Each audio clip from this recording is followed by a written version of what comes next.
السيدة رحوي مريم مناصرة للمنتخب الوطني الجزائري وكذلك تناصر للمنتخب الفلسطيني قدمت المواجهات من مدينة الجزائر العاصمة ثم إلى مدينة عنابة، ودائما لمدة 6 سنوات تقوم باستقبال المنتخب الفلسطيني وأندية فلسطين وتوديعهم منذ 6 سنوات إلى غاية اليوم.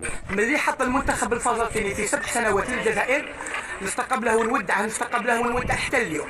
من جيتي؟ جيت من بوهرن العاصمه، من عاصمه مدينه عنابه، وتحياتي لكل ناس عنابه والامن الدرك والرجال اطفال شيوخ ناس عنابه. اليوم ان شاء الله غادي نعاود باش نعاود ثاني غادي نكرمه. إن أعجبك الفيديو لا تنسى الإعجاب والاشتراك في القناة.